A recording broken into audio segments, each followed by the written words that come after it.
Hola, muy buenos días para todos, para todas. Espero que estén muy bien. Quisiera compartirles un poco cuál es el marco de trabajo en el que me encuentro, en el que yo trabajo.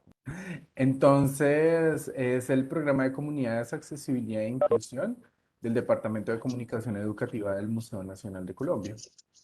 Este es un programa que ya tiene bastantes años. Digamos que nosotros venimos realizando distintos tipos de actividades más o menos desde 1998.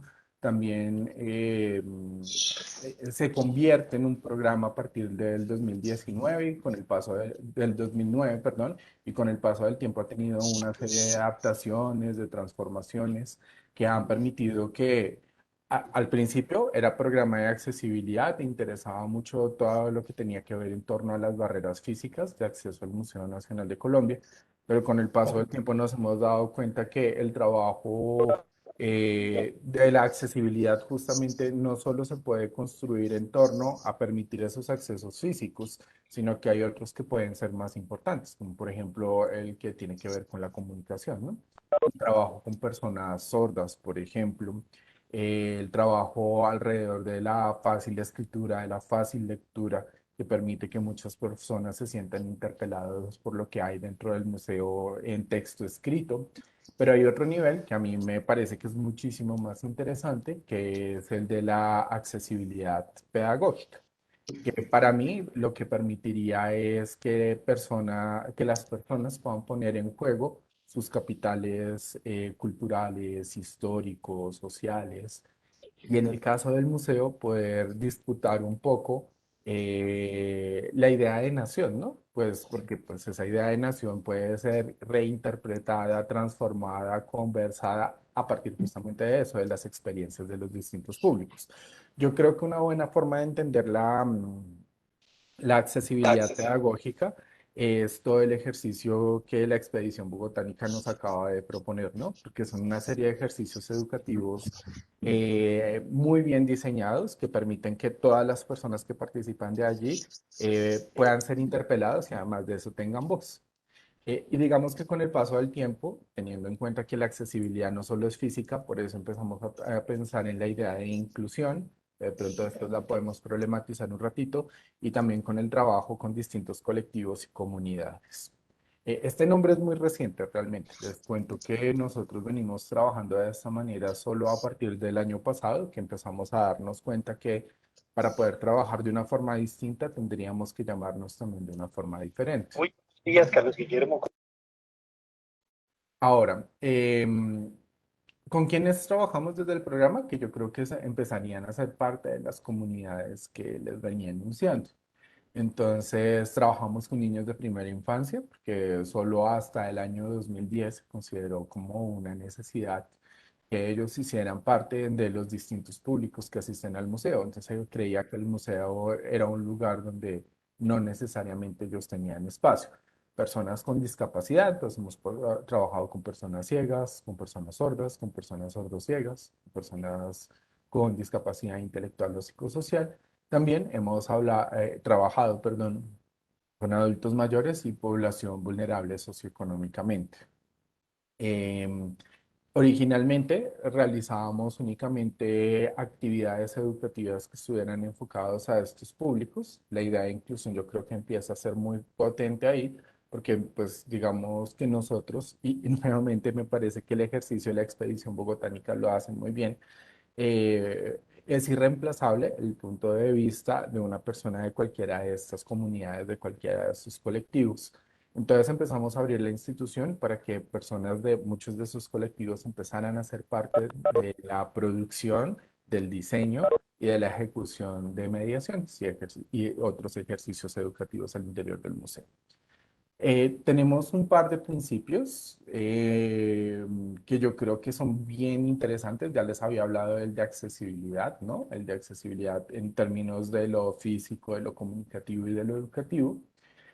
La idea de inclusión, que para nosotros no solo es abrir las puertas del museo para que todas las personas puedan ir a él y, digamos, verse muy, entre comillas, beneficiadas del patrimonio y de los acervos y de las cosas que hay dentro del museo, incluso de su oferta educativa, de las actividades que planteamos, sino más bien abrimos las puertas para que las personas puedan desde el museo proyectar su voz, apropiarse del museo, ¿no? Que es algo como diferente. Y más bien, y no ellos solo transformarse a partir de lo que ven en el museo, sino también que el museo se vaya transformando de acuerdo a la diversidad de puntos de vista y de personas que existen y que es posible vincular a un lugar como el Museo Nacional de Colombia. Y el otro que yo creo que es muy interesante es la idea de circulación. Yo creo que la mejor manera o una de las mejores maneras de ejemplificarlo puede ser con las personas sordas. Y es que por lo que tienen una lengua distinta, que es la lengua de señas colombianas, tienen una forma de construir, de socializar en una serie de grupos muy específicos de personas sordas, de intérpretes y de otros usuarios de lengua de señas, ¿no?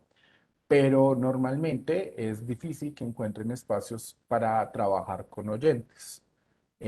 A nosotros nos parece interesante que el museo sea un lugar de circulación, donde las personas, más allá de esos núcleos, como de esas relaciones que les acabé de comentar, puedan relacionarse con otras personas.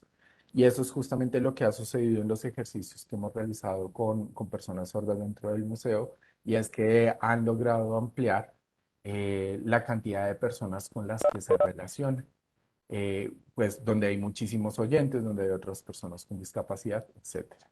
Entonces, la idea de circulación, de ampliar esos círculos, de poder conocer otras formas de existir en el mundo y otras historias, que serían en este caso las del Museo Nacional, nos parece que son claves. Nosotros nos paramos como legalmente, por supuesto, todas estas iniciativas necesitan de buena voluntad, de profesionales que sepan lo que están haciendo, pero también somos conscientes que responden a un marco legal. Entonces, en el caso colombiano, pues de forma muy general, pensamos en la Ley 361 de 1996, que busca que los espacios educativos, culturales relacionados con la salud, esencialmente todos aquellos que tienen un trabajo, una responsabilidad de cara a la ciudadanía, se transformen y sean abiertos para que todas las personas puedan participar en ellos. Aquí hablamos particularmente de las personas con discapacidad. Y me parece también importante engancharme a la Convención de Personas con Discapacidad, donde me parece que surge una máxima de trabajo que conozco, pues además de eso, los trabajos de otros museos y otras personas que vienen trabajando alrededor de la discapacidad. La máxima es nada de nosotros sin nosotros, que a mí me parece que es totalmente clave, ¿no? Justamente por eso les decía que esa idea de inclusión no debe reemplazar en ningún caso el punto de vista y la mirada de las personas con discapacidad y de los colectivos con los que hemos querido venir trabajando en estos últimos años, con los que hemos venido trabajando en estos últimos años. Y bueno, pues yo creo que estos, si las otras eran como las bases, estos son como una serie de principios, tal vez como los que hemos venido trabajando. Entonces, en el caso de este seminario, pues la idea de la multisensorialidad para nosotros es clave, ¿no? Y es poder pensar en un museo que vaya más allá del uso de la mirada, que es como normalmente todos los museos se plantean, ¿no? Entonces, usted va al museo, mira objetos, lee fichas técnicas, y de esa manera puede llevarse una idea, pues, de lo que hay allí, de ese acervo, y de esa manera sentirse comprometido con una relación de pronto de aprendizaje, etcétera. Pero nos interesan mucho los ejercicios donde se utilizan todos los otros sentidos. Entonces, ¿cuál es el papel del oído? ¿Cuál es el papel del gusto? ¿Cuál es el papel del tacto, del olfato en nuestras instituciones? ¿Cómo hacemos para que nuestros museos puedan ir un poco más allá e interpelar a las personas en una dimensión mucho más grande que únicamente la de la vista, ¿no? Esa es la gran pregunta que nosotros nos hacemos por la multisensorialidad. Ahora, yo entiendo que este seminario es sobre multisensorialidad, digamos que si quieren ahorita mientras que se va desarrollando el diálogo, les puedo contar algunos casos específicos donde la hemos utilizado de forma muy exitosa. pero como les decía, me voy a concentrar en otras cosas que tendría que ver más con este tipo de ideas, con la idea, por ejemplo, del codiseño. Codiseño para nosotros implica que pues nosotros conservamos un acervo patrimonial importante, pero cuando vamos a trabajar, de hecho exhibir, por ejemplo, lo que sucede en el caso de los colectivos de las comunidades LGTBI, que de forma reciente tienen representación en las colecciones y en las exposiciones del Museo Nacional, ni nosotros como educadores ni las curadurías del museo se sienten como autoridades en esos temas para poderlos desarrollar de forma tan clara. Entonces, lo que hacemos normalmente es vincularnos, construir un diálogo muy serio con las comunidades y como resultado de ese diálogo es que surgen las exposiciones. Lo mismo sucede con las actividades educativas. Para nosotros es fundamental poder trabajar en torno, en torno no, más bien con las comunidades, con los individuos, para poder fortalecer nuestras actividades educativas y la forma en la que entendemos tanto la accesibilidad como la inclusión. Eh, este es como otro de los principios, que es el del diseño universal. Pues yo les digo a ustedes, como lo he dicho en otros escenarios, que a mí me parece que es una noción que si bien nos ha ayudado a desarrollar espacios donde la gran mayoría de las personas, independientemente de la diversidad a la que pues, nos estemos refiriendo, puedan ingresar y puedan participar de escenarios como el Museo Nacional de Colombia, yo creo que que es que es complicada, ¿no? Porque uno cómo hace un diseño que realmente sirva para todas las personas y cómo uno hace realmente escenarios que interpelen de forma significativa a un gran conjunto de ciudadanos, ¿no? Yo creo más bien que deberíamos pensar en algo que se llame diseño contextual, por ejemplo, que nos permita resolver inquietudes, transformar nuestros espacios, transformar nuestras formas comunicativas de acuerdo al contexto en el que cada uno trabaja y a las relaciones que empieza a entablar con las personas. Sin embargo, en términos arquitectónicos, por ejemplo, el diseño universal ha sido clave dentro del programa. Eso hay que reconocer. Eh, y con respecto al diseño universal, hay otra cosa que a mí me parece que es muy compleja, ¿no? Y es que metodológicamente muchas veces mira a las personas con discapacidad, por ejemplo, como un otro muy distante, ¿no? Entonces, ¿qué pasa con el otro con discapacidad? No, pues que no ve, no, que se comunica con braille, no, que de pronto tendríamos que, o sea, lo estamos mirando como un otro totalmente lejano, distinto. Y en cambio a mí me parece que lo que deberíamos empezar a hacer es a construir espacios comunes. O sea, no vernos como otros y como un otro totalmente lejano, sino más bien creo que los puentes de comunicación y las experiencias más significativas, más poderosas, han surgido, al menos en el caso del Museo Nacional, cuando encontramos puntos en común, puntos donde no hay diferencias, lugares donde podemos conversar tranquilamente. Y ya como para al menos cerrar esta primera parte de la presentación, quería contarles que con el paso del tiempo hemos logrado consolidar un equipo de trabajo que yo creo en este sentido es bastante diverso. Para nosotros, desde el Departamento de Comunicación Educativa, hay, digamos que un conducto regular. Entonces, para poder ser mediadores, para poder trabajar como educadores dentro del museo, realizamos un proceso de formación que se llama curso de formación y voluntariado. Y en ese curso de formación aprendemos sobre el museo, pero también aprendemos a desarrollar y a ejecutar actividades con los públicos del museo. Después de terminarlo, ahí sí ya nos convertimos en mediadores, en educadores. Entonces, eso quiere decir más bien que estas personas que están aquí cursaron ese espacio y son mediadores y han hecho parte del programa de comunidades, accesibilidad e inclusión. Entonces está Lorena Pechené, Néstor Martínez y Jefferson Ramírez, que son mediadores ciegos. Está Lucen Narváez, que es mediadora sordo-ciega. Jairo Soriano, que ha sido diagnosticado con Asperger. Daniela Alfonso y Magda Vargas, que son dos mediadoras sordas. Claudia Rodríguez, que es intérprete de lengua de señas y también es profesora de la Universidad Pedagógica y que estoy en un proceso muy comprometido con Daniela y con Magda. Está Winder Jojoa, que es ex habitante de calle. Y pues soy yo que he tenido la responsabilidad de llevar a cabo, de desarrollar de la mejor manera muchas de las actividades que van a ver. Ahora, les cuento, digamos que en buena medida esto era lo que les quería decir y por eso ese vínculo tan bonito con lo que decía Flori, ¿no? Que solos no lo lograríamos. Y es que la gran mayoría de la política y de las acciones que al interior del Museo Nacional hemos venido desarrollando tienen que ver con la independencia.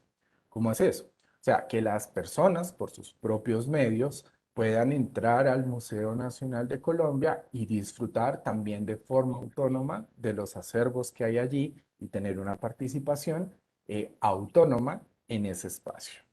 Y pues bueno, pues sabemos que la independencia y ese valor como sobre que las personas puedan desarrollarse autónomamente en los espacios, hace parte del espíritu de nuestros días, ¿no? Donde el individuo, donde el sujeto son fundamentales y su desarrollo también.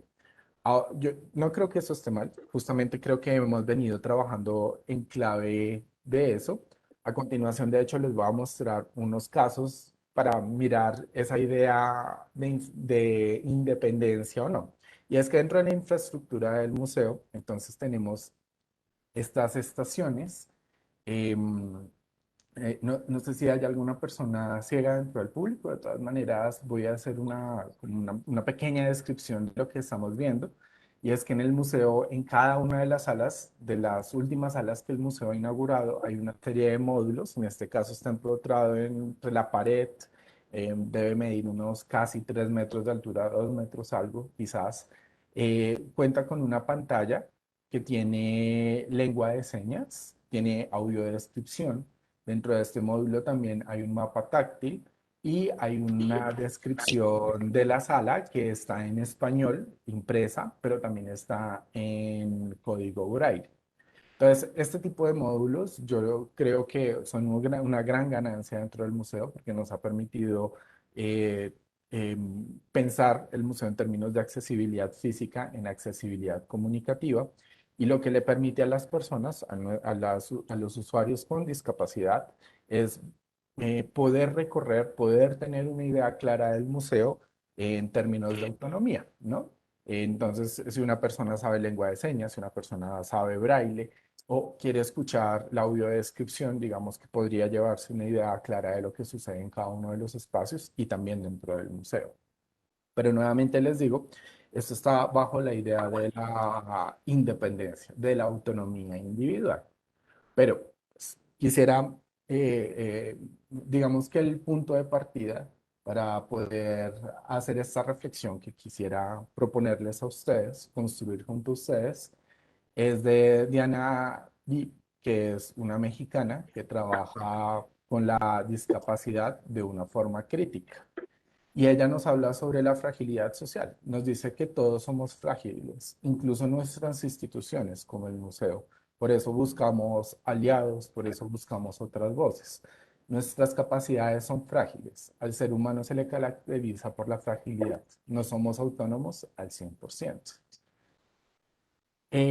Y quisiera mostrarle entonces los otros ejercicios que sí ya son de mediación, los que hemos propuesto, que tienen como un lado A y un lado B, que nos permiten ver cómo funciona en términos de autonomía, pero también de interdependencia de los demás y cómo esos ejercicios, eh, pues, solo son el resultado final de todo un proceso y de una serie de relaciones sociales que se construyen alrededor de ellas. Entonces, el primero que quisiera mostrarles es un proyecto que se llama No se haga el de la vista gorda. Eh, es un video de YouTube, entonces voy a dejar de compartir esta pantalla para poder compartir otra más. ¿Dónde está? Pero quisiera preguntarle si me escuchan, si está claro. Sí, sí lo escuchamos muy bien, Alejandro. Perfecto. Entonces, si en algún momento alguien quiere intervenir, si en algún momento quisieran decir algo, estamos más que abiertos al diálogo. No lo olviden, por favor. Entonces, acá ya están viendo mi pantalla de YouTube, ¿cierto?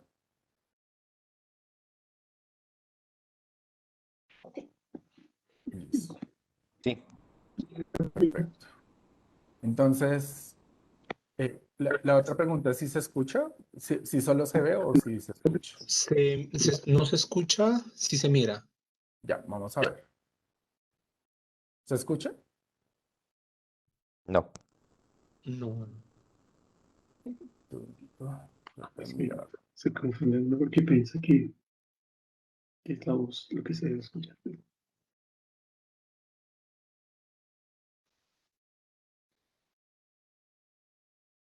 Listo, creo que ya lo logré.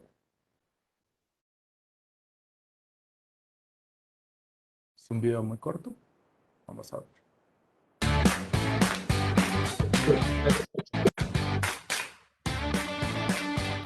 No se haga el de la vista gorda. Museo. Nosotros somos Iván Martínez, Lorena Rechene, quienes hablan, Jefferson Ramírez, mediadores del Museo Nacional. Bienvenidos a otra entrega de No se haga el de la vista gorda. Chicos, ¿y una persona con discapacidad visual qué puede hacer en el museo? Los museos son espacios que van más allá de lo visual. En ellos se pueden construir experiencias multisensoriales. Justamente ese es el tema que vamos a ver hoy. Adelante. En el Museo Nacional podrás encontrar réplicas táctiles y al tocarlas explorarás su forma, su textura y su material. Lo ideal y lo natural en la figura masculina. Este es el sistema de lectoescritura braille. Es un sistema utilizado por las personas con discapacidad visual. Funciona a partir de un código de puntos en alto relieve que se lee con los dedos. En el Museo Nacional de Colombia encontrarás algunas piezas acompañadas de textos en braille que te permitirán tener un acercamiento más autónomo a ellas. No en todos los museos se encuentran piezas táctiles o textos del sistema de lectoescritura braille. Para estos espacios es bastante pertinente utilizar la descripción, herramienta que es importantísima para que una persona con discapacidad visual se haga una imagen clara del objeto que se está exponiendo. Para describir es importante ir de lo más general a los detalles más específicos. Por ejemplo, A continuación les presentamos la siguiente obra. Esta es un cuadro que contiene dos elementos pintados. El primero está en la parte inferior y es una mesa de color café como el que solemos tomar en la mañana. El segundo elemento está sobre la mesa y tiene forma circular como la de una moneda. En su parte superior tiene la astilla de una rama, en su parte inferior izquierda tiene un pequeño orificio y en su parte inferior derecha tiene otro pequeño orificio en el que sobresale un pequeño animal alargado. Este es un gusanito de color blanco como cuando no pensamos en nada. La textura general de este elemento es rugoso como la de una fruta y es de color naranja, como la de un amanecer brillante y cálido. A esta obra se le conoce con el nombre de la naranja del hotel. muchísimas gracias por estar tan pendientes a este contenido. Les recordamos que nosotros, los mediadores con discapacidad del Museo Nacional de Colombia, ofrecemos diversas experiencias educativas en esta institución. Una de ellas es el sentido del museo, donde podrás participar de recorridos que te lleven a explorar todos tus sentidos. Este fue el último video por ahora, pero te invitamos entonces a dejarnos todos tus comentarios y todas las reacciones que consideres. Te invitamos a compartir, a darle like, pero sobre todo esperamos que hayas aprendido. Ya lo saben. Nos vemos. En el museo. Bueno, entonces les cuento que esta serie de videos de No se haga el de la vista gorda son una serie de materiales audiovisuales que nosotros logramos diseñar al interior del Departamento de Comunicación Educativa que tienen como objetivo poder trabajar, hacer como el desarrollo de una guía de trabajo con personas con discapacidad. Como ustedes se dan cuenta, pues es un material audiovisual donde los protagonistas son Lorena, Jefferson y Néstor, que son nuestros mediadores ciegos del Museo Nacional.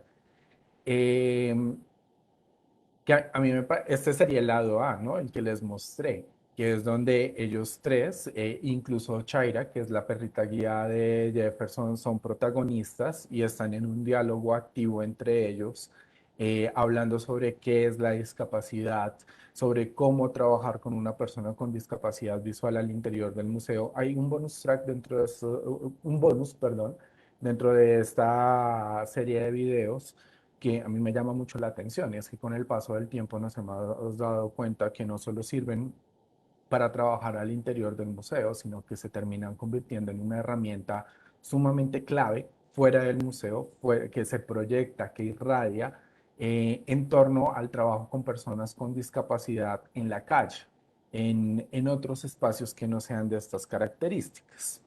Pero entonces este es el lado A que ustedes acabaron de ver. El lado B a mí me parece sumamente interesante, que es todo el equipo de producción y todo lo que fue necesario para que para poder ver este desarrollo audiovisual. Entonces, en la primera imagen, a mano izquierda, está Lorena, Jefferson y Néstor, están sentados como en una de las tomas que hicimos dentro del museo en la sala que se llama Hacer Sociedad. Y por un lado se alcanza a ver la cámara, pero por otro hay uno de los mediadores que de hecho está como en una posición algo extrema, está acostada y está grabando las voces, justamente porque técnicamente este tipo de proyectos requieren de un equipo más grande del que normalmente tenemos, más grande de la apuesta y del conocimiento y de las instrucciones que nos podría dar Lorena, Jefferson y Néstor, y necesita, por un lado, del conocimiento técnico de estas otras personas, de la posibilidad de que estas cámaras y estos micrófonos funcionen adecuadamente, pero también y por otro lado, la idea de poder construir los guiones que permitieron que estas estrategias, que yo creo son muy poderosas, pudieran ver el sol, ¿no? Pudieran salir a flote. Entonces, nosotros fuimos un equipo de más o menos 12 personas las que nos encargamos de producir todos estos videos, con nuestras ideas, con nuestros a veces malos imaginarios alrededor de la discapacidad, con nuestro conocimiento sobre el museo, sobre los lugares donde podríamos hacer de la mejor manera X o Y toma. Entonces, así se fue consolidando primero la idea, después los guiones y después cuando empezamos el rodaje, la edición de este tipo de mediación audiovisual de producto comunicativo. Entonces me parece muy interesante eso, como para que un producto de estas características pudiera salir a flote, entonces tuvo la necesidad de conectar, de construir una serie de relaciones sociales muy interesantes alrededor del Museo Nacional de Colombia. Entonces, como les decía, el lado A va a siempre ser como una especie de producto final y el lado B, la posibilidad de poderles contar qué más hay alrededor. Esta se llama Red Silencia. Red Silencia la hace un mediador, es mediador realmente hace muy poco tiempo, desde finales del 2019, que es la persona que ustedes pueden ver allí. En el Museo Nacional, las personas que trabajamos en el equipo de mediación nos distinguimos porque portamos este chaleco rojo, con el que ustedes ven allí a Winder Jojoa. Winder Jojoa es exhabitante de calle. Winder Jojoa, tal vez, no sé si haya alguien de fuera del país o que no conozca el contexto bogotano, pero en Bogotá hasta el 2016 existía un lugar que se conocía como La L, que incluso tuvo una novela, que era la del Bronx, ¿no?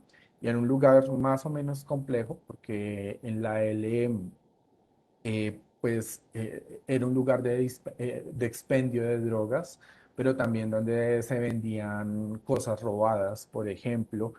Su mayor problema sí estaba vinculado al narcotráfico y al microtráfico de estupefacientes. Y era un lugar que estaba, aparte de eso, de esas dinámicas de un comercio bastante turbio, era un lugar habitado por habitantes de calle, justamente. En el 2016, bajo la alcaldía de Enrique Peñalosa, ese espacio se destruyó. Solo quedó en pie una casa, que ya les voy a contar para qué sirve en este instante. Y muchas de las personas que fueron ahí, pues fueron, no sé, si se quiere, como doblemente desplazadas. Si antes no tenían un lugar donde vivir, este espacio que servía, que los protegía, pues los desplazó a otros lugares. Muchos de ellos terminaron en el IDPRON, que es el Instituto Distrital para la Protección de la Juventud y la Niñez, los que tenían hasta 30 años, que es como la edad hasta donde se pueden institucionalizar las personas allí. Y Winder Jojoa, junto a otros de sus compañeros, empezaron a trabajar en este espacio y empezaron a construir la historia de la L. Entonces, en el año 2000, desde el año 2017 y hasta el día de hoy, ellos han producido distintas estrategias en las cuales han podido contar cómo es la memoria de la calle, cómo es posible. Claro, tiene muchos estigmas de por medio, porque si usted es habitante de calle, de pronto usted es ladrón, usted es un marihuanero, un bazuquero, un vicioso, usted no le aporta nada a la sociedad. Es como una forma de vida que tampoco pareciera tener mucho valor en ciertos lugares de la sociedad, ¿no? Y lo que ellos hacen por medio de estos ejercicios, de hecho construyeron una maqueta de la L que ahora hace parte de una de las salas del Museo Nacional, tal vez de las que les mostré hace un momento donde estaban los tres mediadores sentados, con alguien que los estaba grabando, que permite saber cuáles son esas historias, las malas, ¿no? Por ejemplo, pues estaban esos guardianes de la L que eran súper complicados que les decían los Saiyajines. En esa maqueta uno puede saber dónde comprar marihuana, dónde comprar cocaína, pero por otro lado también está la experiencia de ellos, y es que en la calle, como cualquier persona, por ejemplo, las personas se enamoran, como es el lugar donde sucede eso en la calle. Por otro lado también está el lugar de la familia. ¿Quién es la familia para alguien que habita la calle? Y dónde se construyen esas relaciones de familiaridad, donde uno puede comer barato y bien, por ejemplo. Eh, Nos sorprende mucho, o al menos a mí me sorprendió a modo personal, que tuvieran animales y cómo es el cuidado y la relación que tienen con los animales. Con el paso del tiempo también se construyó una mediación, que es la fotografía que yo tomé, que de hecho es muy reciente, es de este año, por eso todos con tapabocas, que se llama Red Silencio. Entonces en ella Winder no solo habla de la maqueta, sino habla de otras formas en las que otras comunidades, otros individuos han logrado resistir frente a unas condiciones de vida que son muy difíciles. Entonces en la fotografía Winder está hablando de una pieza que a mí me parece maravillosa, que es un manto tejido por las mujeres de Mampuján, donde este colectivo de mujeres y sus comunidades durante el año 2000 fueron desplazadas por las autodefensas y han sido reconocidas como víctimas, y por medio de una serie de acciones eh, que yo creo que se ven muy bien ahí, que son tejidas, ¿no? Son unas representaciones de las situaciones que ellas tuvieron que vivir y después cómo fueron sanando, cómo fueron rehabilitando los espacios de los cuales fueron desplazadas, pues pudieron tener un acto de resiliencia. Entonces Winder construye este ejercicio donde nos pregunta sobre objetos para sanar, donde nos pregunta sobre cicatrices, porque pues la cicatriz es un evento complicado que pasó en nuestras vidas, pero el propio cuerpo sanó, ¿no? Que nos permiten mirar más adelante, ir un poquito más allá de una situación difícil de vida. Y esto es lo que me parece lindo. El lado B es que Winder Jojoa, pues que aquí lo podemos ver, no está solo, sino que hay un equipo de trabajo que es muy grande y que permitió que esto sucediera. Entonces, de aquí quisiera solo, los chicos que están, él se llama Christian, él se llama Smith, y ellos también eran exhabitantes de calle y estaban en medio de un proceso similar. Yo quisiera llamar la atención sobre la figura de esta persona que está aquí a mano derecha, esta mujer mayor que se llama Susana Ferguson. Susana Ferguson es una gran trabajadora social que acogió a este grupo de pelados y realmente ha hecho un proceso altamente comprometido para poder transformar un poco las situaciones. Lo mismo sucede con esta persona que está aquí, que se llama Leonardo Torres, es artista del IDIPRON, pero tiene un compromiso también muy grande con el trabajo comunitario. Y pues hago énfasis aquí en otra cosa que quizás cuando uno mira la mediación de Winder Jojoa no es tan clara, y es que ellos están muy comprometidos con una metodología de trabajo que se conoce como la reducción de daño. La reducción de daño quiere decir que eh, muchas de estas personas eran y son adictas a cierto tipo de sustancias, ¿no? Pero no es lo mismo cuando una persona se droga durante el día, no sé, 18, 19, 20 veces o más veces con bazuco, porque eso le hace daño, ¿no? Le produce un daño mental, le produce un daño físico muy complicado y también social, no le permite relacionarse de la mejor manera con las otras personas. A cuando empieza a trabajar, por ejemplo, empieza a depender de esa sustancia a partir del uso de otras menos agresivas y menos dañinas para el cuerpo, como por ejemplo la marihuana. Y no es lo mismo cuando una persona usa marihuana 10 veces al día a cuando empieza a reducirlo a 1, 2, 3 veces al día. Esa estrategia de reducción de daño es la que ha permitido en buena medida que alguien como Winder Focoa pueda hacer parte de los procesos del Museo Nacional de Colombia y haya podido darle una perspectiva distinta a su vida. Pero fíjense ustedes entonces todo el equipo de trabajo que hay detrás y pues también aquí está Sergio y está Erika, que son voluntarios que hicieron el voluntariado en el año 2019 junto a Winder Focoa y que pues el diálogo constante, el acompañamiento, el intercambio de ideas permitió pues también que él culminara ese proceso y pudiera desarrollar. De hecho, siempre que nos sentamos a planear estas mediaciones, pues nunca estaba Winder solo pensando en cómo va a interpelar a sus públicos, sino que casi siempre estamos en una mesa, sí, bueno, ahora por la virtualidad ha cambiado un poco esa situación, pero donde nos sentamos varias personas estamos pensando en cómo puede producirse un mejor ejercicio de, en este caso, resiliencia, de resistencia, cómo interpelar de mejor manera a nuestros públicos, ¿no? Hay un trabajo de años, además. Esto viene más o menos desde el 2016 con este colectivo en particular, con habitabilidad de calle, más o menos desde el 2010. Entonces es un trabajo que tiene distintas escalas temporales y también en términos de relaciones sociales. Videos en lengua de señas colombianas. Acá también quisiera mostrarles otro tipo de material. Solo vamos a ver un fragmento, es un video más o menos largo. Entonces les pido que me esperen un momento mientras que lo ubico y mientras que puedo compartir.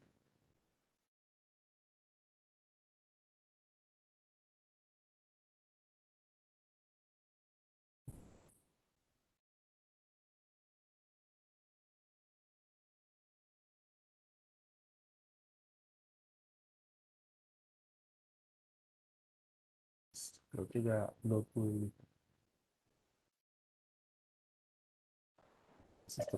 Lo siento.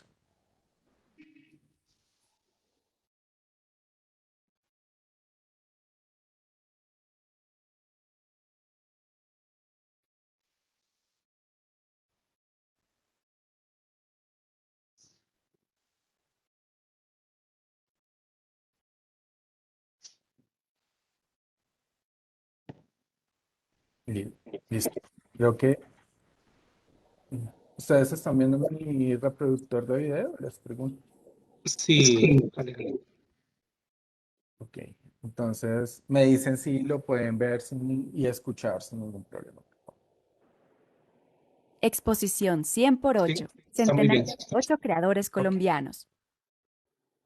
Octubre de 2020 a enero de 2021. El Museo Nacional hace un homenaje nacional en esta exposición denominada 100 por 8, Centenario de 8 creadores colombianos. La exposición responde al programa de conmemoraciones del Ministerio de Cultura al recordar el centenario del natalicio de 8 creadores relevantes en el panorama nacional e iberoamericano. Se trata de 5 artistas plásticos: Cecilia Porras, Lucy Tejada, Enrique Grau, Edgar Negret y Alejandro Obregón. 2 reporteros gráficos, Manuel Humberto Rodríguez y Nereo López. Y el escritor Manuel Zapata Olivella.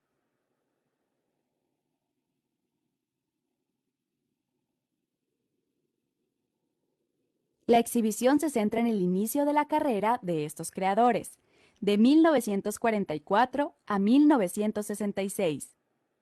y está organizada en 10 ejes que dan cuenta de la relación entre los artistas, sus formas de creación y la complejidad social, política y económica del mundo en el que vivieron.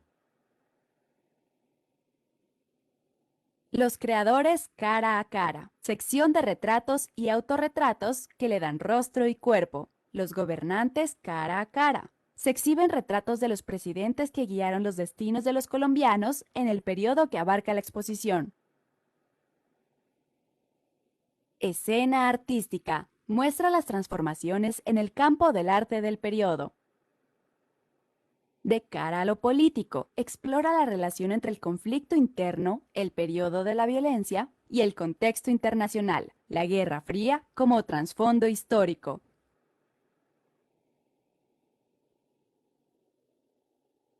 Bueno, yo creo que lo podemos dejar ahí hasta este punto del video.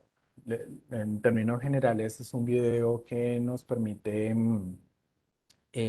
contextualizar las exposiciones temporales, aunque también hemos hecho otros para las exposiciones de largo aliento al interior del Museo Nacional. Al principio eran unos ejercicios que por ley pues, se nos exigía que tuviéramos. Pero al poder consolidar este equipo de mediación que les he venido contando, entonces la persona que ustedes veían allí en interpretación de lengua de señas, la que ven acá, es Daniela Alfonso, que es una de nuestras mediadoras.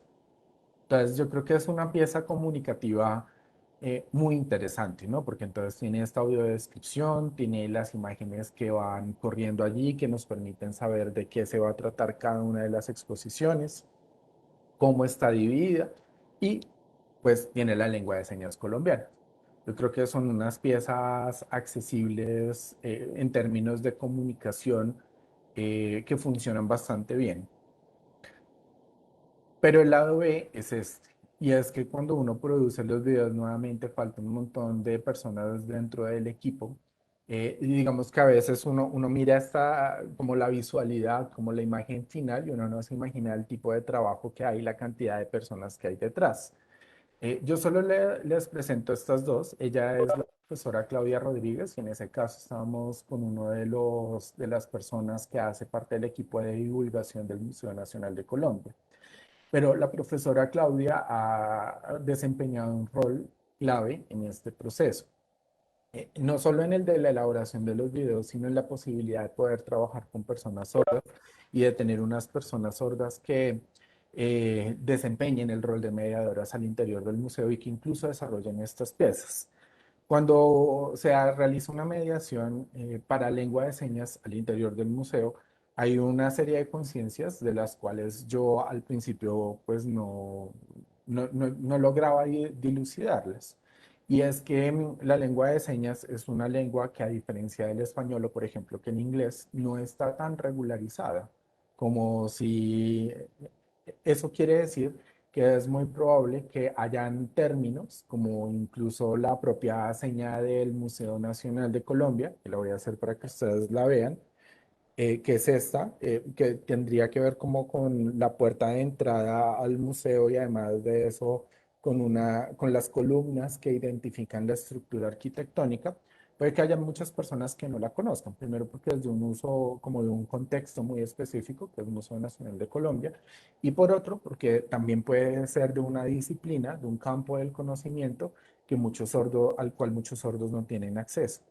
Entonces, el ejercicio para la producción de los guiones y la adaptación de la lengua de señas es en buena medida una tarea que hace la profesora Claudia Rodríguez, que trata de interpretar los guiones, que trata de mirar cuál sea la forma comunicativa más amplia con la que puede interpelar a un gran número de sordos. Entonces, las señas que finalmente son usadas, las que estaba utilizando Daniela hasta hace un momento, son señas que un gran conjunto de la comunidad sorda puede interpretar. Pero además de eso, Claudia, al no solo ser intérprete, sino ser profesora, ella es profesora de la licenciatura en educación infantil de la Universidad Pedagógica y fue profesora tanto de Daniela como de Magda, la otra mediadora sorda. es alguien que todo el tiempo está pensando en cómo construir el mejor diálogo posible con el otro. Si es sordo, no solo el uso de las señas, sino, por ejemplo, en temas de contextualización histórica. Para mí ha sido también un descubrimiento pensar que las personas sordas, así hayan nacido en Colombia, o sea, que sean colombianos, al no, su segunda lengua es el español, la primera es la lengua de señas. Entonces, cuando van a un escenario como el Museo Nacional de Colombia y así vean, digamos que tengan la habilidad física, biológica de poder leer el Museo Nacional, pues normalmente no se ven interpelados por lo que dice. Es decir, que así ahí está escrita la historia del país o cierto relato de nación sobre el país, ella no lo entiende porque pues el español no es su primera lengua. Y lo que hace Claudia es permitir construir escenarios de mediación donde se ponga en juego eso, ¿no? Pues la historia, la cultura y la lengua de las personas sordas en contraste, en comparación con el relato de nación de Colombia. Y por otro lado, también hemos diseñado mediaciones para personas oyentes. Entonces, son ejercicios que una persona sorda le propone a un colectivo de personas oyentes sin utilizar el español ni la lengua de señas colombianas. Y ese intercambio es posible gracias a los ejercicios que alguien como la profesora Claudia le ha suministrado tanto al equipo grande ampliado del Museo Nacional de Colombia, pero también al acompañamiento específico que ha hecho de Magda y de Daniela. Entonces, ese lugar de producción de ejercicios educativos termina siendo muy poderoso, muy significativo para nosotros. Como les digo, las instituciones también somos frágiles. Nosotros solos no podríamos llegar a desarrollar un trabajo de estas características. Necesitamos de un acompañamiento comprometido como el que hace la profesora Claudia. Y pues ya para finalizar, creo que este es el ejercicio en el cual yo empecé a dilucidar este tipo de, o a volverlas más claras, a volverlas, a visibilizarlas, estas relaciones alrededor de la interdependencia social y es diálogos compartidos. Como les había dicho, nosotros trabajamos con Jairo Soriano. Jairo es una persona que es diagnosticada con Asperger. Jairo tiene una memoria fabulosa y también tiene un apasionamiento por ciertos temas de la historia de nuestro país. Pero Jairo, en algunos casos, le cuesta algo de trabajo organizar su relato. Es decir, cuando se paraba al frente del público y empezaba con sus diálogos, no sabía por dónde empezar y a veces se quedaba bloqueado. Entonces nosotros empezamos a darnos cuenta que quizás lo que tendríamos que hacer es romper una práctica que es individual dentro del museo, que es la de la mediación. Entonces en la mediación casi siempre si ustedes van a cualquier museo se van a encontrar a una sola persona que está de cara al público y les está contando un relato o les está proponiendo un diálogo o les está proponiendo una interacción, que de pronto un ejercicio que tenga que resolverse con las manos, que tenga que ver con pegar, etcétera. Pero en este caso nosotros decíamos, bueno, nosotros necesitamos realmente un apoyo, ¿no? Necesitamos que para que Jairo pueda desarrollar de la mejor manera sus acciones, que, que tengamos la posibilidad de construir un diálogo. Entonces, por eso esta actividad se empezó a llamar diálogos compartidos. Esta, pues, Jairo ya estaba siendo acompañado, pero de una forma distinta. Yo creo que aquí, gracias a Adriana, que es la persona que ustedes ven allí, podemos empezar a complementar y a construir una metodología muchísimo más grande. Entonces, los diálogos compartidos. A nosotros nos interesa todo el tiempo que el rol protagónico lo tenga Jairo. Y el otro mediador lo que hace es construir una especie de entrevista, donde le va preguntando para poder organizar justamente esa gran memoria que tiene Jairo, que le permita ayudar a organizar su relato. Entonces, lo que hace normalmente el mediador es preguntarle, bueno, Jairo, ¿cuál es tu objeto favorito de esta vitrina y qué nos quisieras contar?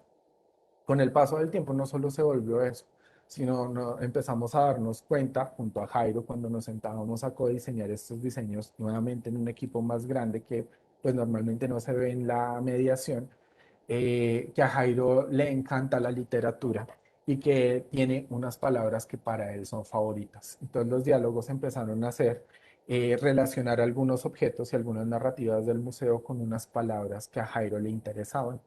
Y al final de estos ejercicios sucedía que tanto las personas como Jairo tenían que hacer un listado de palabras favoritas y mirar cómo lo relacionaban en una de las salas, que es una sala de arte dentro del Museo Nacional de Colombia. Pero este, que también es un ejercicio relativamente reciente, entre el 2018 y 2019 lo empezamos a consolidar, nos dimos cuenta de eso. Incluso ese ejercicio llamado mediación, que era un problema de cada mediador, en algunos casos debería ser un ejercicio compartido. Y debería ser compartido porque cuando se hace de esta manera es mucho más potente. Y lo que sucede es que se potencian las habilidades de todos. Yo creo que gracias a un ejercicio de estas características es posible que el museo tenga por un lado, una carpeta de servicios educativas diversa y poderosa, pero por otro lado, también podemos mostrar el potencial, el conocimiento, la sabiduría, desarrollar habilidades comunicativas en una persona como Jairo, que anteriormente no hablaba en un escenario de estas características. Yo creo que hay una relación de codependencia que es muy bella, ¿no? Y que yo creo que podría ser en buena medida el futuro de las mediaciones al interior del Museo Nacional de Colombia. Pero este fue el lugar donde las empezamos a construir, o al menos a visibilizar, como les decía hace un momentito. Y para finalizar, para seguir pensando en estos temas que yo creo que son claves, quisiera leerles esta pequeña cita de María Laura Sierra, que habla justamente sobre este tema. El reconocimiento de la interdependencia humana no es una declaración de incapacidad, sino un reconocimiento honesto en cuanto a que las personas con discapacidad pueden requerir apoyo para ejercer sus capacidades. Este modelo es emancipatorio no solo para las personas con discapacidad, sino para toda la humanidad.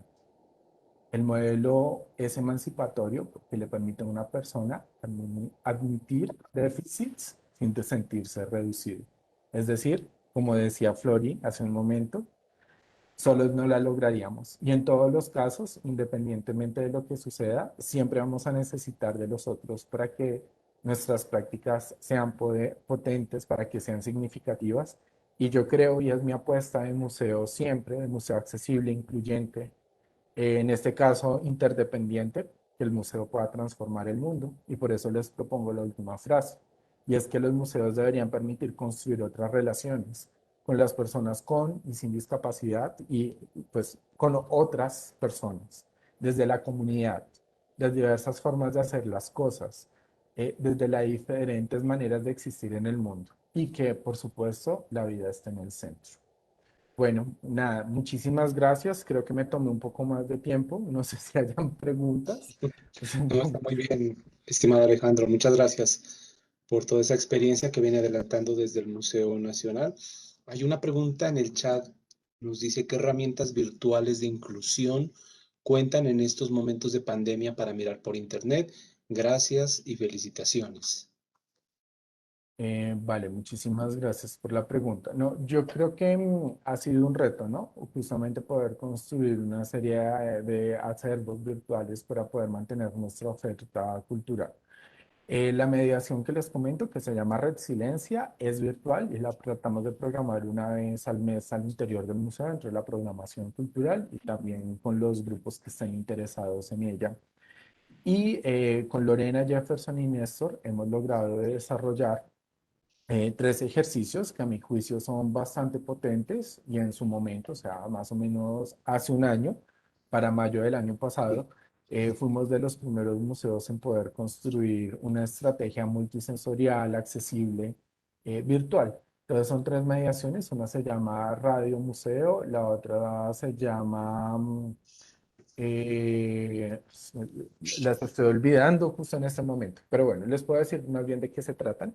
Una es sobre el oído, una es sobre el olfato y la otra es sobre la mirada y la codificación de la mirada para que sea accesible a las personas. Entonces, solo para describirles muy rápidamente la de Radio Museo, que además de eso es una que me parece muy poderosa, muy potente.